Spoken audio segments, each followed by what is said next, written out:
साथियों नमस्कार। साथियों जैसा कि आप जानते हो बहुत सारे किसान भाइयों ने पीली सरसों की इस बार बिजाई करी है और बड़े स्केल पर बिजाई हुई है। अभी बहुत सारे किसान साथियों ने जिन्होंने कि अगेती बिजाई करी थी उन फसलों में फलियां बन रही हैं और जिन किसान साथियों ने पिछेती बिजाई करी थी उन खेतों की स्थिति इस टाइप की है जैसा कि आप यहाँ वीडियो में देख पा रहे हैं। बहुत सारे किसान साथियों ने पहली सिंचाई कर दी है, लेकिन पहली सिंचाई के साथ में उन्होंने बूस्टर तो लगाए थे।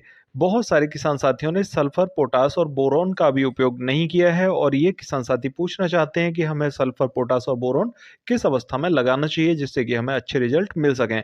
साथियों यहाँ पर एक बहुत विशेष बात मैं आपको बता दूं कि काली सरसों में और पीली सरसों में एक बात का फ़र्क होता है कि यहाँ पर काली सरसों में तेल का कंटेंट लगभग 30% निकलता है, आपने देखा भी होगा 30% तक ऑयल निकलता है और पीली सरसों में 45% तक ऑयल कंटेंट होता है, ये बात आप सभी जानते हैं। तो देखिए सरसों में जितना हम सल्फर यूज़ करते हैं पीली सरसों में उससे भी ज़्यादा सल्फर लगाने की हमें ज़रूरत पड़ती है, क्योंकि उसमें तेल का कंटेंट भी ज़्यादा होता है और दाने की मात्रा की अगर मैं बात करूँ तो दाने भी ज़्यादा निकलते हैं, फलियाँ मोटी होती हैं। उन फलियों की मोटाई को बढ़ाने के लिए यहाँ पर हमें पोटास की भी ज़रूरत पड़ती है। आपने जैसा कि देखा होगा फलियाँ काली सरसों की थोड़ी सी लंबी होती हैं और पतली होती हैं, जबकि पीली सरसों की फलियां बहुत मोटी होती हैं। इन फलियों को मोटा करने के लिए हमें पोटास की यहाँ भरपूर मात्रा में ज़रूरत पड़ती है। लेकिन बहुत सारे किसान साथी ये सोचते हैं कि अगर हमने पीली सरसों की बिजाई करी है तो उसमें कुछ ज़्यादा खाद लगाने की ज़रूरत नहीं पड़ेगी। इस भ्रांति से हमें बाहर निकलना होगा और हमें भरपूर मात्रा में अपनी फसल को पोषक तत्व देने होंगे जिनकी उसे ज़रूरत है।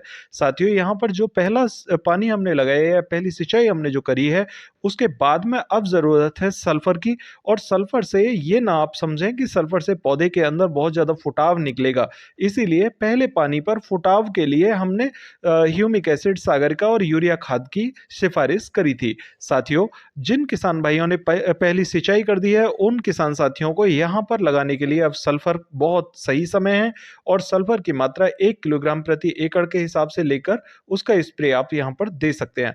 क्योंकि जिस टाइप से आप यहाँ देख रहे हो पौधे के अंदर फुटाव तो बहुत सारा है, लेकिन फूल जो बन रहा है वो अभी ऊपर गोव की पत्तियों पर ही है, नीचे की जो शाखाएं हैं उनमें कोई भी फुटाव या कोई भी फूल यहाँ पर दिखाई नहीं दे रहा है। लेकिन हमारी पैदावार जो बढ़ेगी वो सिर्फ जो हमारी फुटाव की शाखाएं हैं उन पर फली बनने से ही हमारी पैदावार में आप ये कह सकते हैं बढ़ोतरी होगी। तो हमारा जो फोकस रहेगा वो ऊपर गोव वाले फूल के साथ साथ शाखाओं में निकलने वाले फूल पर रहेगा और वहां पर बनने वाली फलियों पर रहेगा। तो यहाँ हमें सल्फर की मात्रा 1 किलोग्राम प्रति एकड़ के हिसाब से स्प्रे देने के बाद में लगभग लगभग 1 किलोग्राम पोटास प्लस 100 ग्राम प्रति एकड़ के हिसाब से बोरॉन को मिक्स करके एक स्प्रे दूसरी देनी होगी। बहुत सारे किसान साथी यहाँ पर दो सिंचाई करते हैं या दो पानी लगाते हैं पीली सरसों में, तो दो पानी लगाने की ज़रूरत तब पड़ती है जब हमारे मौसम में थोड़ी गर्माहट हो, बरसात ना हो और मौसम थोड़ा ये कहें कि साफ मौसम रहे, तो उस समय पर हमें दो पानी लगाने की ज़रूरत होती है।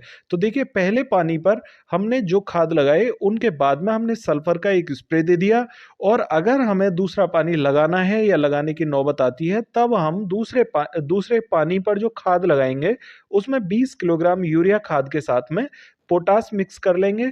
ये 0050 वाली 2 किलोग्राम प्रति एकड़ के हिसाब से और बोरोन यहाँ पर 250 ग्राम मिक्स करके यूरिया के साथ बुरकाव करके उसमें पानी हम दूसरा लगा देंगे। लेकिन अगर दूसरा पानी लगाने की नौबत नहीं आती है या मौसम साफ नहीं रहता है, धुंध छाई रहती है, तो उस अवस्था में हमें स्प्रे के माध्यम से इसमें पोटास प्लस बोरॉन भी दे देना है। साथियों यहाँ पर बहुत सारे किसान साथी कंफ्यूजन में होंगे कि क्या हम सल्फर, पोटास और बोरॉन को एक साथ यूरिया खाद के साथ मिलाकर लगा सकते हैं? हाँ, आप लगा सकते हैं। यूरिया खाद लगभग 20 से 25 किलोग्राम प्रति एकड़ के हिसाब से लेकर सल्फर यहाँ पर आप 3 किलोग्राम प्रति एकड़ लेंगे और पोटास यहाँ पर 2 किलोग्राम प्रति एकड़ और उसके साथ में बोरॉन 250 ग्राम प्रति एकड़ के हिसाब से मिक्स करके यूरिया के साथ मिक्स कर लें और उसे बुरकाव के माध्यम से दे सकते हैं। तो ये एक बार में ही सारे खाद फसल को मिल जाएंगे। अब यहाँ पर किसान साथी पूछना चाहते हैं कि अगर मानो स्प्रे के माध्यम से हम सल्फर को दे देते हैं तो क्या पोटास और बोरॉन को भी स्प्रे के माध्यम से दिया जा सकता है? हाँ, 8 दिन का अंतराल पर आप पहले सल्फर लगा दें, सल्फर के बाद में पोटाश प्लस बोरॉन लगा सकते हैं, स्प्रे के माध्यम से दे सकते हैं, कोई दिक्कत इसमें नहीं आएगी। यहाँ पर कई सारे किसान साथियों के सवाल ये रहते हैं कि क्या सल्फर में हम बेंटोनाइट कोटेड सल्फर का उपयोग कर सकते हैं? जी नहीं, अभी आपको बेंटोनाइट कोटेड सल्फर लगाने की ज़रूरत नहीं है, क्योंकि बेंटोनाइट कोटेड सल्फर हमें 15 से 20 दिन में रिजल्ट देगी और तब तक हमारे पौधे पर फलियाँ बन जाएँगी और फलियाँ बनने के बाद में हमें ज़्यादा समस्याओं का सामना करना पड़ेगा, क्योंकि सल्फर का असर जो होगा वो फलियों तक नहीं पहुंच पाएगा। यहाँ पर कुछ किसान साथी पूछना चाहते हैं क्या एमओपी पोटास का उपयोग हम कर सकते हैं? तो देखिए अभी आपको जो उपयोग करना होगा वो 0050 उपयोग करना होगा, जिसमें कि लगभग 18% तक सल्फर की मात्रा पाई जाती है। साथियों 0050 यहाँ पर उपयोग क्यों करना है? क्योंकि ये जो खाद है ये उस टाइप से डिजाइन किए गए हैं कि ये 24 से 36 घंटे में आपकी फसल को रिजल्ट दे दें। एमओपी खाद लगभग 15 से 20 दिन ले लेता है रिजल्ट देने में, तब तक आपकी फसल यहाँ पर आधी पक जाएगी, तो उस अवस्था में उसको उस खाद का रिजल्ट नहीं मिल पाएगा, इसलिए यहाँ पर एमओपी पोटास की सिफारिश नहीं की जा रही है। साथियों यहाँ पर बोरॉन लगाना क्यों जरूरी है? देखिए बोरॉन लगाने के लिए आप ये बात समझ लें कि जिस टाइप से काली सरसों में परागण की जरूरत होती है, परागण की क्रिया बहुत तेजी से होती है और ज्यादा होती है, उसी टाइप से पीली सरसों में भी परागण की क्रिया बहुत तेजी से होती है और बहुत ज्यादा होती है। यहाँ पर हमें बोरॉन सही मात्रा में जरूर देना चाहिए और परागण की क्रिया के समय पर बोरॉन बहुत अहम रोल निभाता है, ये आप भलीभांति जानते हैं। साथियों यहाँ पर अगर हम बोरॉन लगा देते हैं तो बोरॉन से हमारे दाने में चमक अच्छी आएगी और फलियां फटेंगी नहीं।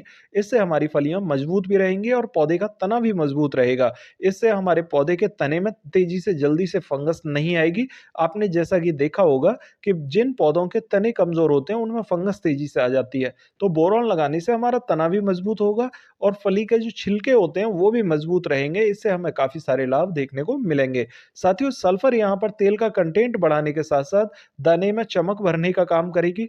पोटास यहाँ पर हमारे पौधे के अंदर जितने भी पोषक तत्व अभी तक आए हैं या पत्तियों के शाखाओं के अंदर जितने भी पोषक तत्व हैं उन्हें धीरे धीरे दाने के अंदर ले जाने का काम करेगी। तो पोटास यहाँ पर कई अहम रोल निभाती है और पोटास दाने में भरने के साथ साथ वजन बढ़ाने का काम करेगी। ये काफी अच्छा काम करती है पोटास। यहाँ पर मौसम के जो बदलाव हैं उनको भी सहन करने की क्षमता पौधे के अंदर विकसित करती है पोटास। इसलिए आप पोटास, बोरॉन और सल्फर तीनों के महत्वपूर्ण काम को समझें और इन्हें सही समय पर उपयोग करें। अपनी फसल में जितना जल्दी से जल्दी इसका उपयोग कर लेंगे उतने अच्छे रिजल्ट आपको जरूर देखने को मिलेंगे। साथियों हमें यहाँ पर ये फर्क नहीं करना है कि ये पीली सरसों है तो इसमें हमें कम लागत में फसल लेनी है। आप इसमें भरपूर लागत लगाएंगे तो आपकी फसल में पैदावार भी अच्छी होगी, तेल का कंटेंट अच्छा निकलेगा, वजन भी अच्छा निकलेगा।